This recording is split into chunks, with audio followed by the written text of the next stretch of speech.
correspondente em Nova York, por imagens também, para você que nos acompanha pela internet. A grande pergunta, Caio Blinder, é a seguinte: você vai ou não vai para o Canadá depois desse resultado? Bom dia, meu querido amigo Caio Blinder. Eu preciso de um pouco de humor, né? Pronto. Não tem jeito, né, Caio? Não vou para o Canadá porque eu acho que eu tenho que respeitar a era Trump. Uma era marcada pela mentira e pelo espírito do charlatão. Você pode prometer uma coisa e não cumprir, ou dizer simplesmente que nunca prometeu isso. Então eu acho que eu tenho que respeitar o novo presidente americano e não vou para o Canadá. Eu nunca falei isso. Ô, Caio, e os institutos de pesquisa, hein? Como explicar? Claro que nós temos outras eleições, a célebre eleição de 1946, aquela foto do Truman, né, com o jornal e tal, mas que mostrava a sua derrota. Como é que, porque nos últimos dias tinham dito que a Hillary tinha dado uma virada de 4 a 5 pontos, né? E o resultado eleitoral, nesse sentido, não bate outra vez com o instituto de pesquisa. Como é que é possível fazer uma avaliação disso, hein? Entre outras tantas questões. Erraram feio, eu errei, eu simplesmente eu segui a sabedoria convencional, eu sou uma pessoa convencional, eu tenho esse dado, eu vou, então por esse dado para acontecer, né? Então, óbvio. Número 1, eles subestimaram o eleitor, então tem um setor que eu acho que é muito emblemático. Número 1, todas as pesquisas mostravam que haveria uma reversão entre o eleitorado branco de maior escolaridade, ou seja, brancos com diploma universitário votariam na Hillary. Isso as pesquisas mostravam. Ele bateu por 4 pontos a Hillary nesse setor. Ou seja, esse setor mentiu. Ou seja, então errou porque o setor simplesmente tinha vergonha de dizer que votaria no Trump. Na última hora voltou atrás, sabe? Então não captou esse setor. Segundo, houve o menor comparecimento da base democrata. Negros, latinos e jovens votaram o menor número. Embora em todos os lugares que teve votação para legalizar maconha, houve aprovação. Aí não tem nenhum problema. 5 estados, esse pessoal votou a favor. Então, os dois eram impopulares, mas foi subestimado realmente, e a base do Trump votou. Foi uma base arrasadora, que é o núcleo duro dele, é a classe trabalhadora branca. Essa classe trabalhadora migrou nos últimos 35 anos, começou a migrar desde a época do Reagan para o Partido Republicano, por razões culturais, porque o Partido Democrata ficou muito liberal em questões, especialmente socioculturais, o chamado Partido Politicamente Correto. Então, ele não era mais o partido dessa gente, mas agora foi em grande escala encontrar um bom mensageiro. O curioso é que os institutos de pesquisa estavam alertas para esse problema desde a votação do Brexit na Grã-Bretanha, onde não houve, na verdade, um grande erro nas pesquisas. As pesquisas em junho, no referendo britânico, estavam na margem de erro. Agora não. Agora você vê que davam 4, 5 pontos para a Hillary agora, 3 e tal. E no voto popular, ele ganhou por 1% só no voto popular. Não é, foi maior a margem. Então acho que houve esse caso de subestimar o apoio ao Trump, que eu acho que é um excelente charlatão. Ele soube encontrar um mercado político ideal. Era o momento histórico dele. Ele tem um instinto do charlatão, do demagogo. Então, nós fomos enganados, né? Agora, Caio. E não queríamos ver, né? A chamada elite jornalística, a elite acadêmica, não queria ver a realidade, né? O Caio, eu estou de pleno acordo. Nós não quisemos ver, porque na verdade não quisemos ver o óbvio. E olhe que eu acompanhei todos os seus comentários e assinaram embaixo, de pleno acordo com você. Mas se a gente for pensar no bem... Twitter, vão te achincalhar no Twitter também agora. Caio, mas se a gente pensar bem, o grande drama do mundo são os imigrantes hoje, que estão invadindo a Itália, a França, a Inglaterra, o Brexit. O que é? É um ato contra a nacionalidade inglesa. A Angela Merkel recuando um pouco.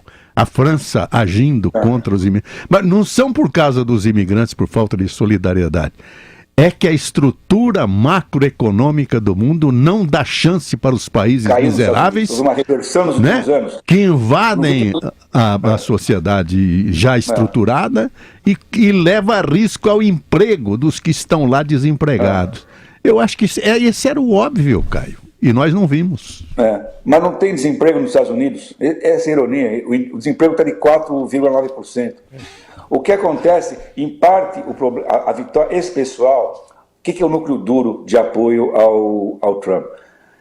Número um, é uma classe que era média, uma classe branca. O núcleo duro era um chamado cinturão da ferrugem americano, o velho país industrial do meio oeste americano. Esse pessoal perdeu a corrida. Mas olha o nome que você deu, cinturão da ferrugem. É o nome, em inglês chama Rust Belt. Michigan, onde era a indústria automobilística, Pensilvânia, onde era a indústria siderúrgica. Então, são setores que, número um, perderam a corrida para a globalização, a fábrica foi para o México, foi para a China, e perderam a corrida para a automatização. Então, o Trump, o que ele promete? Eu vou trazer de volta o emprego e a fábrica. Ele não vai trazer nem o emprego nem a fábrica, não tem como trazer. Porque esse mesmo sujeito, que nem eu vou amanhã, vou numa loja como o Walmart, comprar alguma coisa, eu compro uma bugiganga feita na China que custa $3. Se você voltar a dar um emprego para o operário americano sindicalizado, vai custar 15. Então não tem. E você não precisa de tanta gente para fazer a mesma coisa como você fazia antigamente em certos setores. Você precisa de muita mão de obra em serviços, que são setores da economia que pagam muito mal nos Estados Unidos. Você recuperou o emprego desde a grande recessão de 2008, mas os salários são bem mais baixos. Ô Caio, e esse discurso... Esse é um setor que não só ficou, desculpa, a última frase, que não só ficou mais pobre, mas como ele sabe que os seus filhos não terão o que ele já teve em um certo momento. Ele deixou de ser classe média. Eu te pergunto, Caio, esse discurso da conciliação, ele afirma que o país está dividido, mas agora vai unir o país. Ele surpreendeu nesse primeiro discurso, porque muita gente espera que ele faça um governo desastroso, mas a Casa Branca tem todo um protocolo, ele vai ter que seguir regras, não vai ter jeito, né, Caio? Não, eu espero, obviamente, jamais gostei é uma comparação chula.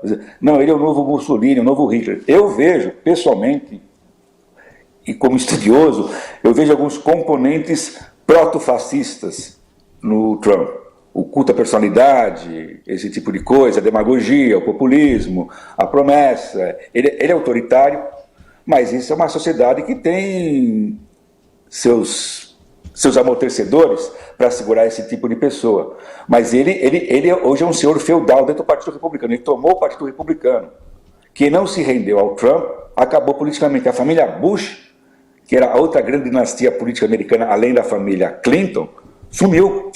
Cadê a família Bush? Acabou. Então, quem não se rendeu, ele tomou o partido, com a mensagem que vai contra os princípios do partido até hoje. Era um partido que defendia o livre comércio, ele é protecionista. E é um partido muito isolacionista, ele quer abdicar das responsabilidades americanas no exterior. Porque é isso que o povo quer hoje em dia. O povo quer, vamos cuidar dos nossos problemas, dane-se o que está acontecendo no resto do mundo, exceto terrorismo. O japonês tem um problema com a China, o japonês se vire. Ele fala, o japonês que tem a sua bomba atômica, ele fala isso. Então, a OTAN não é meu mais problema, Rússia não é meu problema. O Putin é um cara até que é um cara legal.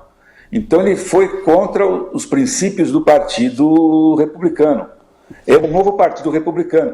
Ainda bem que ele falou o que ele falou essa noite. Acho que foi fundamental. Foi fundamental esse tipo de conciliação. Porque o país está num momento assim, em estado de choque. Caio... Resultante e ao mesmo tempo rancoroso contra ele. Caio, do ponto de vista de economia, qual a margem que ele teria para aprovação das medidas que ele vem falando de taxação de produtos chineses, produtos mexicanos, revisão de acordos comerciais, a redução de impostos até bate um pouco com a posição do Partido Republicano, mas no geral qual seria, se ele assumir mesmo essa posição protecionista, qual a margem dele? Ele tem a margem que tem um espírito protecionista no país, nos dois partidos, né? Ele tem uma maioria na Câmara, no Senado, e o terceiro ponto que é fundamental, ele vai ter agora novamente o controle da Suprema Corte, que está paralisada. Os republicanos não queriam sequer dar uma sabatina para o indicado do presidente Obama para ocupar a 9ª vaga na Corte Suprema. Isso vai votar. Eles bloquearam simplesmente uma mera sabatina. O problema dele é o seguinte, ele está prometendo cortar o imposto, mas jamais vai mexer onde? Nos programas sociais. Porque o programa social é fundamental para a base eleitoral dele, que é o branco, sim, mais velho, né? Deixa eu colocar uma questão, Caio.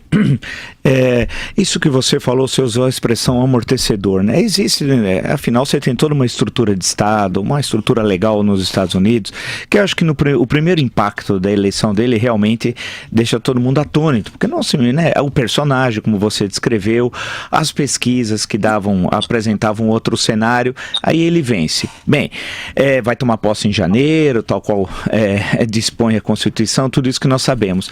Ele deve se render à política real, né? Ou seja, tudo isso que ele falou na campanha, as maluquices do muro, não sei o quê, imigrantes, as questões internacionais. Os Estados Unidos têm uma série de obrigações internacionais, tratados, compromissos, como você citou o caso da OTAN, da Organização do Tratado do Atlântico Norte e tal. Então, a grande questão é que esses amortecedores vão colocá-lo na linha, né? E dificilmente ele colocará em prática essas coisas um pouco mais exóticas, né? Agora, os Estados Unidos vai perder presença no mundo internacional.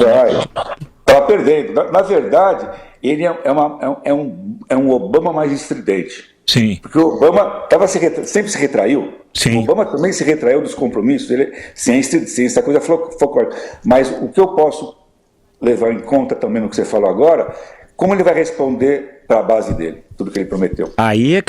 Esse é um dos pontos de interrogação. Esse é o drama do populista.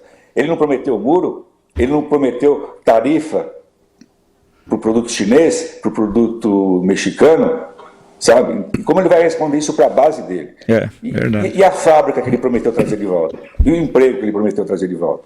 Então ele está nesse dilema, sabe? Ele me lembra, para acabar a conversa, um filme clássico chamado O Candidato, de 1972, em que o Robert Redford era um candidato. Faz a campanha e ganha.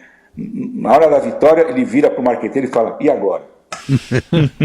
É a última frase do filme. And now what? Ô Caio, bom trabalho para você. A gente volta a se falar mais tarde, ao longo da nossa programação. Hoje é um dia de muito trabalho por aí, principalmente. Um abraço, viu, Caio? 4 anos de governo Trump.